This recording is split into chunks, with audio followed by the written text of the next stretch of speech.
വട്ടംകുളം ഗ്രാമപഞ്ചായത്ത് കനിവ് ബഡ്സ് സ്കൂളിലെ കുട്ടികൾ വിഷുവിനായി കൃഷി ചെയ്ത കണിവെള്ളരി വിളവെടുപ്പ് നടത്തി. വിഷുവിന് ഒരു മുറം പച്ചക്കറി പദ്ധതിയുടെ ഭാഗമായാണ് കനിവ് ബഡ്സ് സ്കൂളിലെ വിദ്യാർത്ഥികൾ പച്ചക്കറി കൃഷി നടത്തിയത്. PTA പ്രസിഡന്റിന്റെ നേതൃത്വത്തിൽ വട്ടംകുളം ഗ്രാമപഞ്ചായത്ത് പ്രസിഡന്റ് MA നജീബ് കുട്ടികൾക്കും അധ്യാപകർക്കും ഒപ്പം വിളവെടുപ്പ് ഉദ്ഘാടനം ചെയ്തു.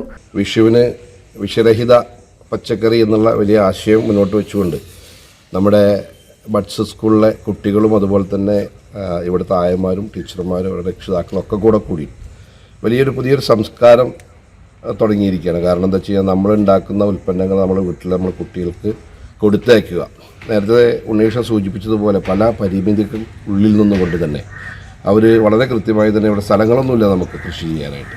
എന്നിരുന്നിട്ടും ഗ്രോ ബാഗുമായി ബന്ധപ്പെട്ടുകൊണ്ട് ഗ്രോ ബാഗൊക്കെ വാങ്ങിച്ച് കുട്ടികളൊക്കെ വളരെ കൃത്യമായിട്ട് തന്നെ അതിന് നേതൃത്വം കൊടുക്കാനായിട്ട് രക്ഷിതാക്കളും അതുപോലെ തന്നെ ആയമാരും അതുപോലെ തന്നെ ടീച്ചർമാരും എല്ലാവരും ഉണ്ടായിരുന്നു. സ്കൂളിലെ ടെറസിന് മുകളിൽ ഗ്രോ ബാഗിലാണ് പച്ചക്കറി കൃഷി ചെയ്യുന്നത്.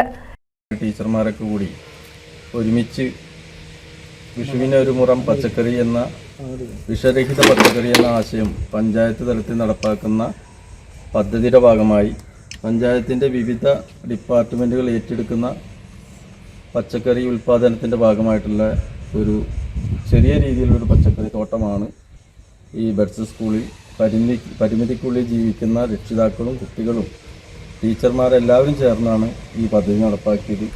കണിവെള്ളരിക്ക് പുറമെ തക്കാളി, വെണ്ട, വഴുതന, പച്ചമുളക്, ക്യാബേജ്, കോളിഫ്ലവർ, ചോളം, പയർ, കുമ്പളം എന്നിവയും കൃഷി ചെയ്തിട്ടുണ്ട്. ഉച്ചഭക്ഷണത്തിൽ കുട്ടികൾ കൃഷി ചെയ്ത പച്ചക്കറികളാണ് ഉപയോഗിക്കുന്നത്. മണ്ണൊരുക്കൽ, വിത്ത് നടൽ, കളനിയന്ത്രണം, ജലസേചനം തുടങ്ങി കൃഷിയുടെ ഓരോ ഘട്ടങ്ങളും മനസ്സിലാക്കി വളരെ ആഹ്ലാദത്തോടെയാണ് കുട്ടികൾ കൃഷിയിൽ ഏർപ്പെടുന്നത്. ഇത് അവരുടെ ശാരീരിക ചലനങ്ങൾ വർദ്ധിപ്പിക്കാനും സഹായിക്കുന്നു. ഭിന്നശേഷി കുട്ടികളുടെ ശാരീരിക, മാനസിക, സാമൂഹിക വളർച്ചയ്ക്ക് കൃഷി സഹായകരമാണ്. ജൈവ പച്ചക്കറി കൃഷിയുടെ പ്രാധാന്യം മനസ്സിലാക്കി ഓരോ വിളവെടുപ്പും അവരിൽ ആത്മവിശ്വാസവും വർദ്ധിപ്പിച്ചിട്ടുണ്ട്. NCV news Edappal. ഈ അവധിക്കാലം ആർത്തുല്ലസിക്കാൻ മാർച്ച് 28 മുതൽ ആഴക്കടലിലെ മത്സ്യകന്യകകൾ ആദ്യമായി എടപ്പാൾ സഫാരി ഗ്രൗണ്ടിൽ. മാർച്ച് 28 മുതൽ എല്ലാ ദിവസവും വൈകുന്നേരം 4 മണി മുതൽ രാത്രി 10 മണി വരെ. Marine miracles expo, safari ground, Edappal.